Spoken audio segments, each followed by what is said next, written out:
दिल्ली के यशोभूमि में P20 सम्मेलन का आज आगाज होगा। भारतीयों की वतन वापसी। लोकसभा अध्यक्ष ओम बिरला की अध्यक्षता में इसका शुभारंभ होगा। सुबह 11 बजे प्रधानमंत्री नरेंद्र मोदी इसका उद्घाटन करेंगे। G20 देशों की संसदों की अध्यक्षता में इसकी बैठक होगी और तमाम मुद्दों पर चर्चा की जाएगी। सुबह 11 बजे पीएम मोदी इसका शुभारंभ करेंगे। समिट का थीम एक पृथ्वी एक परिवार एक भविष्य को लेकर है। G20 के देशों के सदस्य देशों के अधिकारी इसमें शामिल होंगे। जो मुद्दे वैश्विक चुनौती बन गए हैं उन पर चर्चा की जा सकती है। किस तरह से क्लाइमेट चेंज को रोका जा सकता है और हरित ऊर्जा के विस्तार से संसाधनों को बचाया जा सकता है। इसके अलावा महिला सशक्तिकरण की बात करें या आतंकवाद को रोकने की बात करें तो तमाम ऐसे मुद्दे जो पूरे विश्व के लिए चिंताजनक है उन पर बातचीत की जा सकती है। और G20 के थीम पर अब P20 सम्मेलन का आयोजन हो रहा है। 2 दिवसीय सम्मेलन में 4 सत्र होंगे जिनमें तमाम बड़ी चुनौतियों के ऊपर चर्चा की जाएगी। सुबह 11 बजे प्रधानमंत्री नरेंद्र मोदी इसका उद्घाटन करेंगे और एक संवाद होगा एक पृथ्वी एक परिवार के रूप में। किस तरह से दुनिया के तमाम देश एकजुट होकर के इन चुनौतियों से लड़ सकते हैं और कोई ना कोई रास्ता निकाल सकते हैं, चाहे वो बात हो पर्यावरण से जुड़ी, चाहे वो बात हो महिला सशक्तिकरण से, आतंकवाद से निपटने की।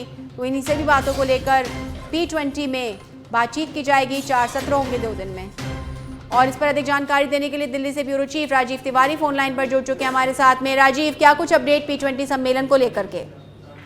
बिल्कुल, देखिए आज से देश में जो है P20 का आगाज हो रहा है और सबसे बड़ी बात यह है कि प्रधानमंत्री नरेंद्र मोदी 11 बजे यशोभूमि जो नया कन्वेंशन सेंटर बना है द्वारिका में वहां पहुंचेंगे और वहां पे 2 दिवसीय कार्यक्रम आयोजित हो रहा है जिसका उद्घाटन प्रधानमंत्री नरेंद्र मोदी 11 बजे करेंगे और उसके बाद संबोधित करेंगे इस बैठक को।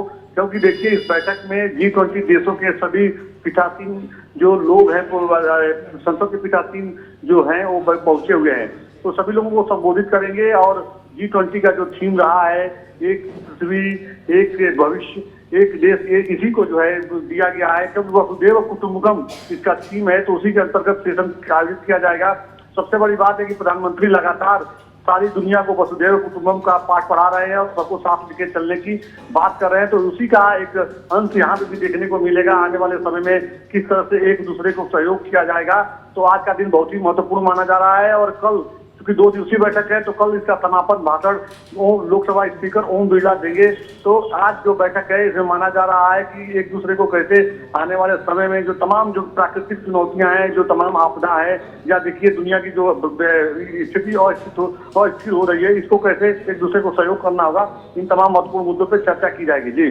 जी बिल्कुल, और ये बहुत अहम है ये बैठक क्योंकि कुछ ऐसी चुनौतियां हैं जो वैश्विक स्तर पर जिनका निस्तारण किए जाने की आवश्यकता है, चाहे वो क्लाइमेट चेंज की हम बात करें, चाहे वो हम हरित एनर्जी की बात करें या आतंकवाद से निपटने की बात करें, तो कहीं ना कहीं ऐसे सम्मेलन बहुत महत्वपूर्ण होते हैं। राजीव, बिल्कुल, देखिए बिल्कुल सही कहा आपने। जो वैश्विक चुनौतियां हैं, चाहे वो मानसून परिवर्तन जो हो रहा है, पर्यावरण बदल रहा है, ये तमाम ऐसी चीजें हैं जो आने वाले समय में कई देशों में जो खाद्यान्न संकट की स्थिति पैदा हो रही है या आतंकवाद एक बड़ा मुद्दा है। आपने देखा कि G20 की बैठक में प्रधानमंत्री ने साफ तौर पर फोकस किया कि आने वाले समय में दुनिया के लिए सबसे बड़ी मानवता के लिए सबसे बड़ी कोई खतरा है तो वह आतंकवाद है। और इसका सबसे बड़ा उदाहरण इस समय देखने को मिल रहा है इजरायल और हमास में जो इस समय युद्ध चल रहा है, यह इसका सबसे बड़ा उदाहरण है। और प्रधानमंत्री ने इसी वजह से खुल करके कहा है कि हम इजरायल के साथ हैं, आतंकवाद के विरोध में हैं। तो आज जो है तमाम देशों के जो पीठासीन अधिकारी यहाँ पे पहुंचे हैं, अध्यक्ष जो पहुंचे हैं लोकसभा के, ये सभी लोगों से लगातार इस पर चर्चा संबोधित करने प्रधान। जी राजीव, तमाम जानकारी के लिए बहुत बहुत धन्यवाद।